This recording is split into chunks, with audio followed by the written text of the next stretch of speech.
Olá, o nosso viés hoje cuida do motivo para a intelectualização, do motivo para a progressão, ou do motivo para a inteligência. Desenvolver a inteligência pode ser perseguido por motivos diversos, por motivos propriamente ditos nobres, motivo com M maiúsculo, ou motivo com M minúsculo. O analfabeto funcional foi para a universidade tantas e tantas vezes. Ele foi para a pós-graduação também tantas e tantas vezes. Mas por que ele continua atuando, agindo com postura de analfabeto funcional? Por causa do motivo. O que o motivou propriamente aí à universidade, o que o motivou aí na pós-graduação, não é exatamente a progressão. Não é exatamente a progressão. Ou é a progressão num sentido falso. Eu quero colecionar diploma, quero colecionar títulos, eu quero ter prestígio, eu quero me socializar. Tantas e tantas vezes esses ambientes universitários, inclusive de pós-graduação, são meros ambientes de socialização. Não que isso seja mal, nós somos seres sociais, temos que socializar.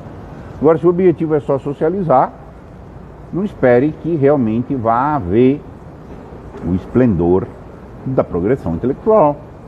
O camarada vai ter que pensar em lógica sectária, em lógica de grupo, isso pode falar, aquilo não pode falar, etc. Agora, qual é a questão? Então, qual é o mau motivo para estudar? Qual é o mau motivo para estudar? O mau motivo para estudar chama liberdade. Eu quero ser livre. Isso mesmo. Absolutamente. É tão raro alguém ser livre. A liberdade pode ser expressa também, algumas vezes, por um espírito de magnanimidade. O que é o magnânimo? O que é coisas grandes, coisas elevadas? Não quer dizer necessariamente elevado em dinheiro. Pode até ser. Mas quer dizer elevado em termos de a árvore vai crescer. É a árvore difícil. Ela vai dar muito fruto. Ela é frondosa. Eu quero fazer uma descoberta. Eu quero instituir algo. Quando há um interesse de liberdade, ou um interesse de magnanimidade, ou seja, em fins nobres, os meios vão ser achados. Primeira coisa, eu tenho que estabelecer o fim, para que eu ache adequadamente os meios. Se o meu fim é raso, meus meios vão cumprir aquilo ali. E vai tudo o meio ser raso. Então, buscar a inteligência para o motivo de liberdade é o que garante a progressão dela. Não é só uma evocação meramente de sentimentos ou simbólica. Já está demonstrado a necessidade de evocação para efeito sináptico. Quando o seu movimento é elevado, a sua inspiração, a sua atitude, toda a estrutura, inclusive do seu corpo, se abre para assimilar. Então, mas você quer ser livre? Você não quer ser livre? Esse que é o debate. O debate mais preciso é esse. Você quer ou não quer a liberdade? Isso é mais preciso, isso é mais acurado, isso é mais exato do que você quer ser analfabeto funcional ou você quer ser um leitor proficiente. A pergunta é mais ou menos a mesma.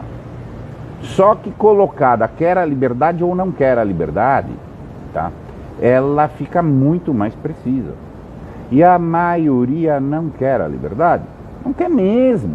Tudo que o cara quer é não ser livre. Define liberdade. Liberdade está muito amplo também.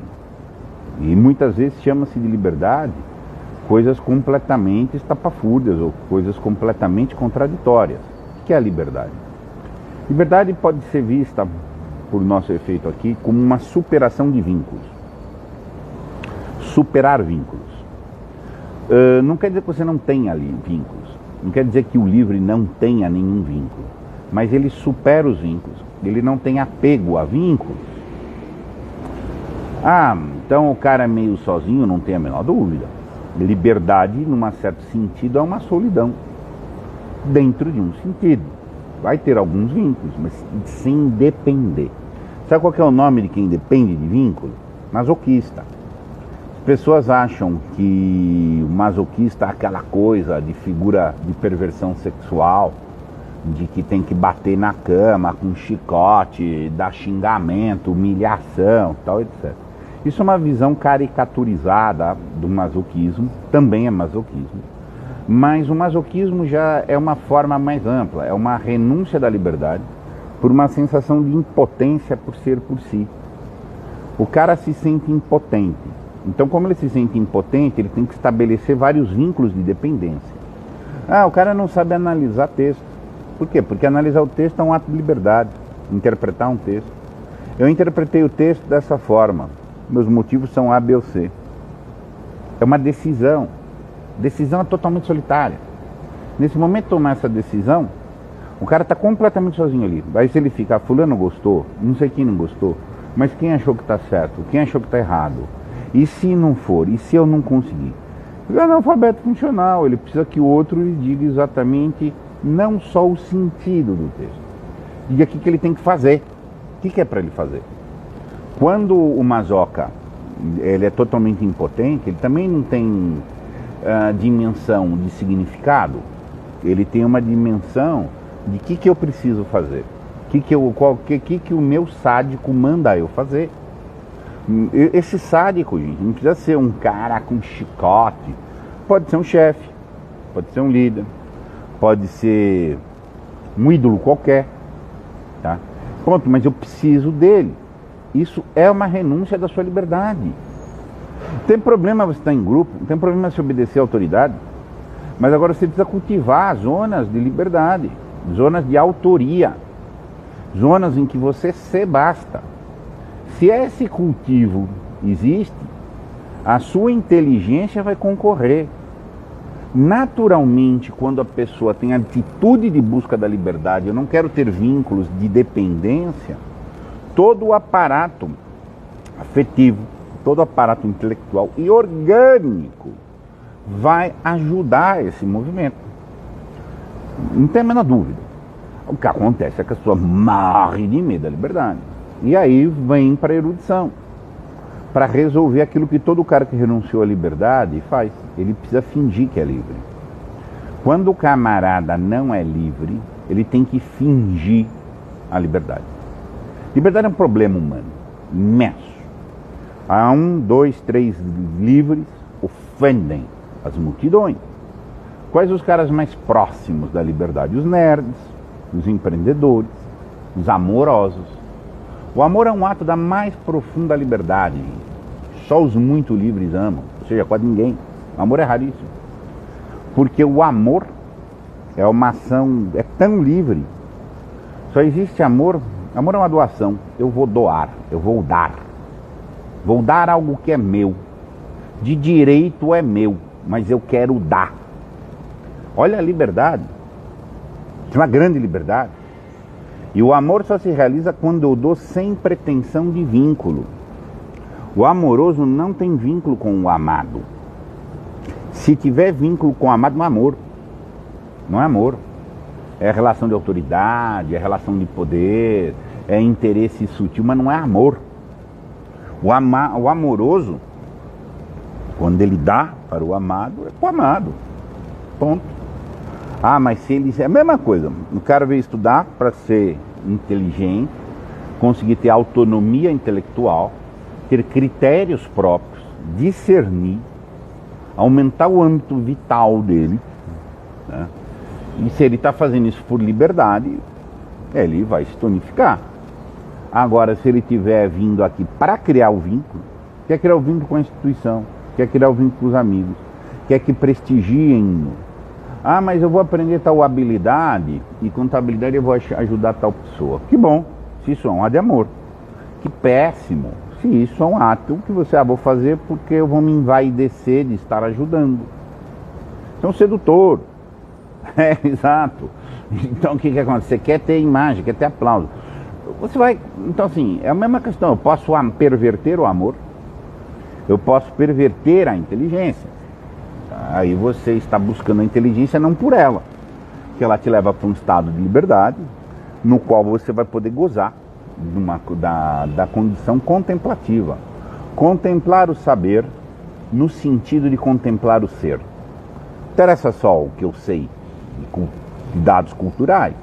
Interessa que eu ponha esses dados culturais para o meu conhecimento vital, da minha vida, da minha vivência, da minha experiência. Eu sou um ser, eu contemplo. Isso é superação de vínculo.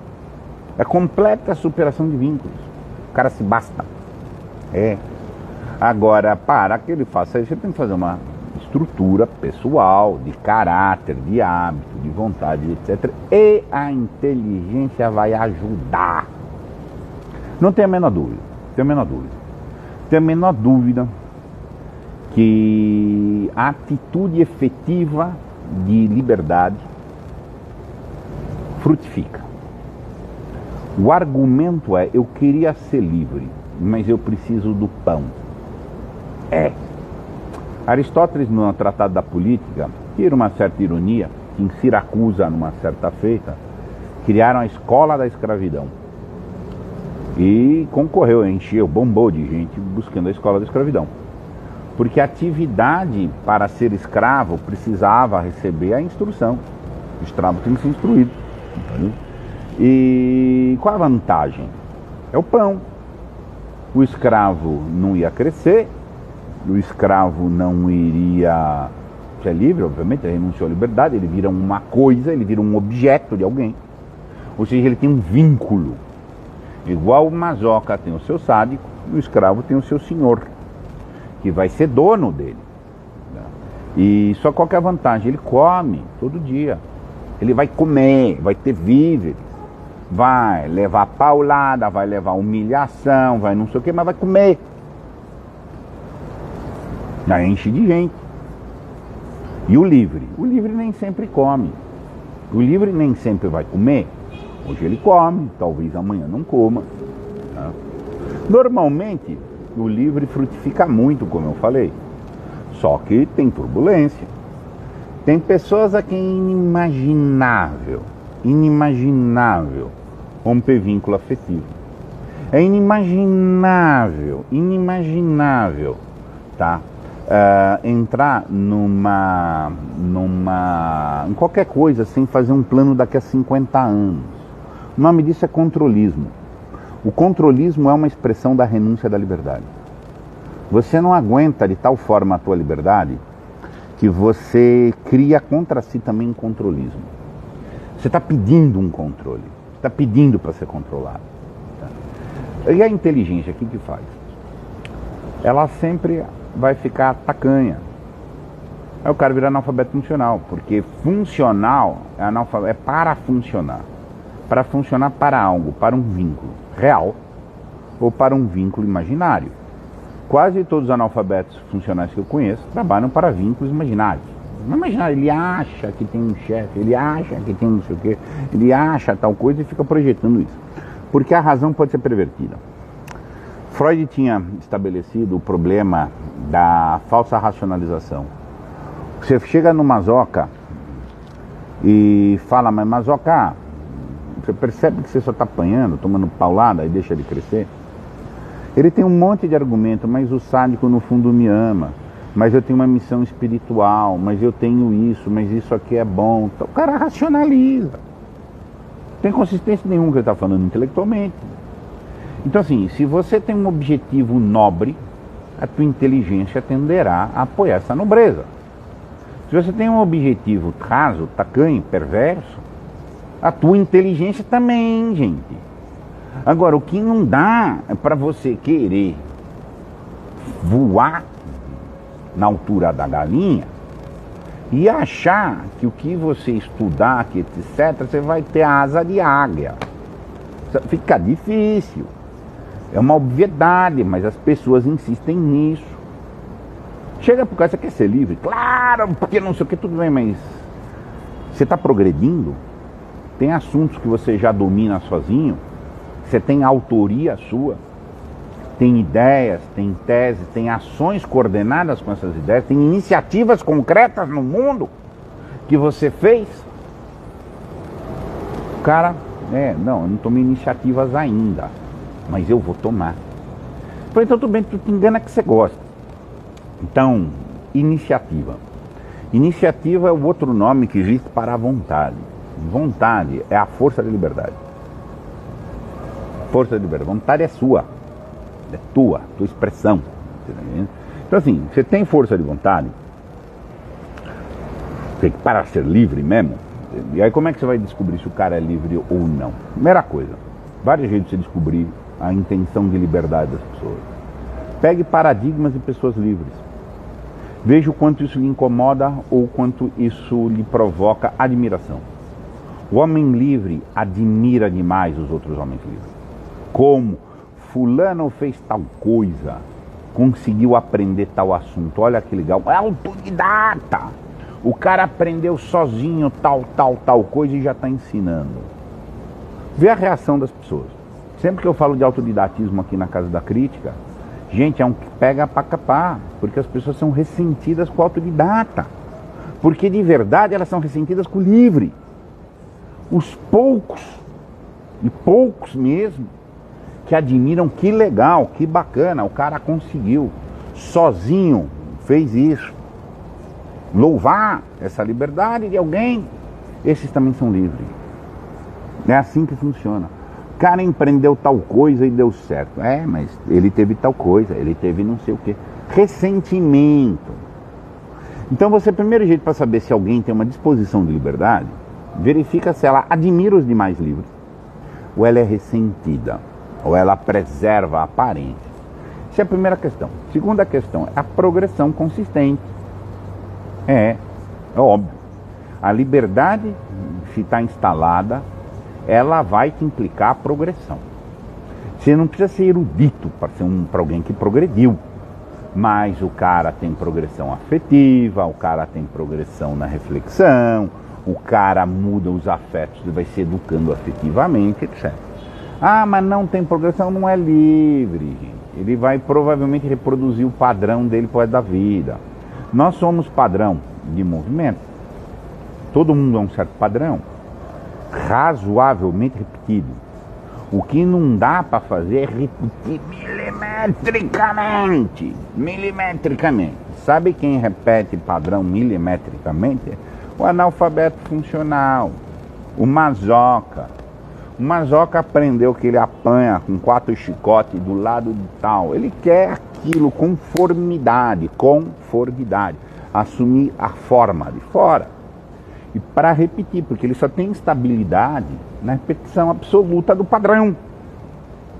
E o nome disso, masoca, analfabeto funcional, como é que for, e renunciadores da liberdade. A liberdade é a possibilidade de você ir oxigenando o seu padrão. Vai repetir razoavelmente o padrão, mas cada vez uma coisinha diferente, você vai sintetizando, tal. Há uma zona paradoxal que os livres são sempre os mesmos, mas eles sempre se alteram, se mantendo, num certo sentido. Então você tem que ter uma certa sutileza que vê o padrão de repetição do livro é diferente.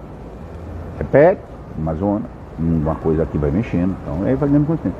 Então assim, não teve progressão, é difícil. Não admira o livre, tem inveja, tem ressentimento do livre. Pode pôr a erudição que você quiser para esse cara, ele vai até desenvolver voo da galinha. Mas voo da águia, voo de águia é só para gente livre.